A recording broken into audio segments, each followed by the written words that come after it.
नाहीतर देशात असं पूर्ण हे निरोप जाणार आहे, मेसेज जाणार आहे की आजपासून किंवा कालपासून अशी तोडफोड करणं ह्या राज्यात योग्य आहे, असं मुख्यमंत्री महोदयांकडून मेसेज जाईल. हातातून राहिलंच नाही ना, काय हातात घेणार.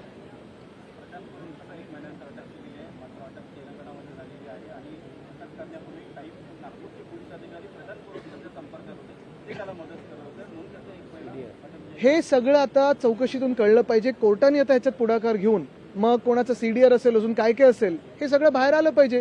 पण एक मला प्रश्न हाच विचारायचा आहे की काल म्हणजे 2-2.5 वर्ष जे एक उपमुख्यमंत्री पण त्यांना जे गद्दार बोललेले आहेत, आम्ही सगळे 33 देशांमध्ये ज्यांची गद्दार म्हणून नोंद झालेली आहे, त्यांच्यावर एक कॉमेडियन गद्दार म्हणून त्यांनी गाणं लिहिलं, लगेच जाऊन तोडफोड होते, सगळं काही होतं, एवढा उद्रेक होतो आणि मुख्यमंत्री महोदय पण त्यांना पाठबळ देतात.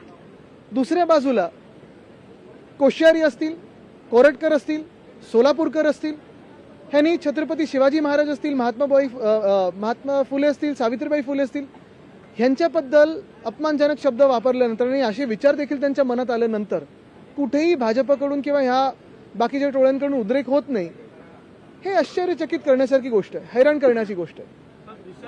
वकिलांनी मोठे आरोप केलेले आहेत का? त्यांना करत राहू दे ना, मला त्याच्यावर काही बोलायचं नाही. आदित्य ठाकरेंच्या नाही तर उद्धव ठाकरेंचेही पुरावे आमच्याकडे आहेत. त्यांना बोलायचं बोलत राहू दे.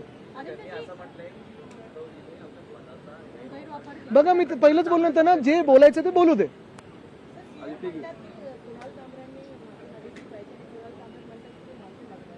नाही, निश्चितपणे मी काल पण सांगितलं ना, जर गद्दार आणि चोर म्हणून एकनाथ शिंदे स्वतःला आयडेंटिफाय करत असतील आणि त्यांचे कार्यकर्ते पण त्यांना तसंच आयडेंटिफाय करत असतील तर नक्की खूप अपमान झालाय, माफी मागितलीच पाहिजे.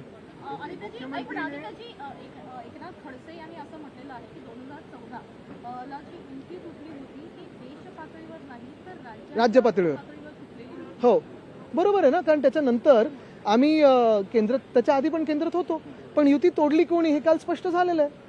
आता ते आकडे वगैरे किती खरे किती खोटे आहेत, कोण किती विश्वासू आहे हे तुम्ही ठरवायचंय. पण युती तोडली आणि कशी तोडली गेली हे खडसे साहेबांनी आधी देखील सांगितलंय, कारण त्यांचाच आम्हाला फोन आला होता.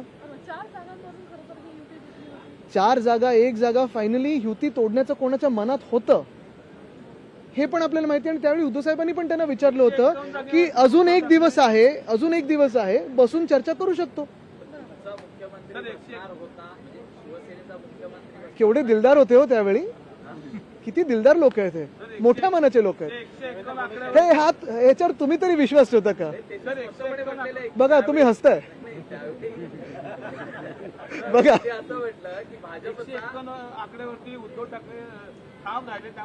आम्ही आकड्यावर वाकडे जाणारे लोक नाही आहोत. 100% हे आमचं म्हणणं नव्हतं कधी. पण एक आहे निश्चित, आपल्याला माहिती आहे त्यावेळी आता युती तोडली कोणी हे आता वेगळे आता थोडं बाहेर यायला, सरकारी भाषेत अंशतः बाहेर यायला लागलेलं आहे.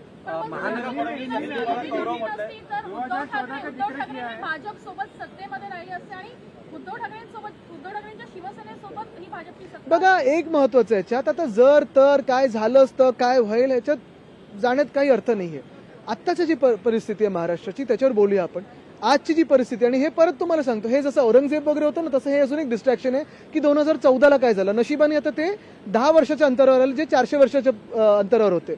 आजची जी परिस्थिती आहे, मी परत आपलं सगळ्यांचं लक्ष एकाच गोष्टींवर आणीन. उन्हाळा आता वाढत चाललेला आहे, दुष्काळी दिवस येतील, शेतकरी आत्महत्या आता वाढत चाललेल्या आहेत, ह्याच्यावर लक्ष केंद्रित करणं आपलं गरजेचं आहे. सोयाबीनचं जे आज प्रकरण झालेलं आहे, आपण पाहताय गेले 2-3 आठवडे आम्ही न्याय मागतो त्या शेतकऱ्यांसाठी, त्याच्यावर हे सरकार बोलायला काही तयार नाहीये. महिलांवर जे अत्याचार होतात त्याच्यावर सरकार बोलायला तयार नाहीये. सीबीएसईचा अभ्यासक्रम असेल किंवा वेळापत्र असेल, हे आपल्यावर लादलं गेलेलं आहे, त्याच्यावर सरकार बोलायला तयार नाहीये. हे जे महत्वाचे विषय आहेत, काल मी रस्त्यांचा जो विषय घेतला होता त्याच्यावर मी अध्यक्ष महोदयांचे खरोखर अभिनंदन करतो आणि आभार मानतो मनापासून की त्यांनी आमच्या मनातलं काय ते ओळखलं आणि काल ज्या मी मागण्या केल्या होत्या त्याच्यावर निर्देश दिलेत. आता पुढची कारवाई महापालिकेकडून होईल का ह्याच्यावर आमचं लक्ष आहे. पण नगरविकास खात्याचे मंत्री येऊन थातूर काहीतरी करून गेले, हेच महत्वाचं आहे की आता 400 वर्षापूर्वीचं नाही तर 10 वर्षापूर्वी काय घडलं होतं ह्या गोष्टींमध्ये जाऊन काही अर्थ नाहीये. आत्ताच्या महाराष्ट्राच्या विषयांवर आपण बोलणं गरजेचं आहे. आज महापालिका आयुक्तांनी ज्या मुंबईतील निविदांमध्ये अनियमितता झालेली आहे या बाबतीत महानगरपालिकेचे आयुक्त आणि अतिरिक्त आयुक्त प्रकल्प यांनी या सगळ्या निविदांच्या बाबतीत आज आढावा घेतलेला आहे. आणि या आढाव्यामध्ये एकनाथ शिंदेच्या जवळचे कंत्राटदार रडारवरती आहेत, कारण का त्या अनेक कंत्राटांमध्ये ही अनियमितता झाली. बघा, तुम्हाला सांगू, एक मान्य करायला लागेल की गगराणी साहेब जेव्हापासून महापालिकेत आलेत तेव्हापासून हे सगळे प्रकरणं आटोक्यात आणण्याचा प्रयत्न करत आहेत. अर्थात एक महत्वाचं आहे, आधी मुख्यमंत्री जे होते, जे घटनाबाह्य मुख्यमंत्री होते, ते दबाव टाकून आधीच्या पण म्युन्सिपल कमिशनरवर आपल्याला माहिती आहे काय काय कामं पास करून घ्यायची. आता 1.5 लाख ते 2 लाख कोटीची कमिटेड लायबिलिटी आहे जर रद्द काही केलं नसेल तर, नाहीतर 2.5 लाख कोटीची लायबिलिटी ही महापालिकेवर जेव्हा हे नवीन सरकार बसत होतं तेव्हाचं होतं. काल पण आम्ही एक प्रकरण आपल्या लोकांसमोर आणलं, ते हेच होतं की वर्सोवा भायंदर, खरं तर हा प्रोजेक्ट आम्ही आणला होता, पण पुढच्या काही परवानग्या मिळायच्या आधी आमचं सरकार पडलं आणि अजूनही त्या परवानग्या मिळाल्या नाहीयेत, जमीन घेतलेली नाहीये, त्याच्याही आधी टेंडर आणि पैसे काही काही देऊन मोकळे झालेले आहेत, असं हे आधीचं सरकार होतं. आता ह्याच सरकारमध्ये मुंबई महानगरपालिका जी BST संस्था चालवते, 32 ते 35 लाख लोक प्रत्येक दिवशी प्रवास करतात, अजून BSTला जनरल मॅनेजर नाहीये.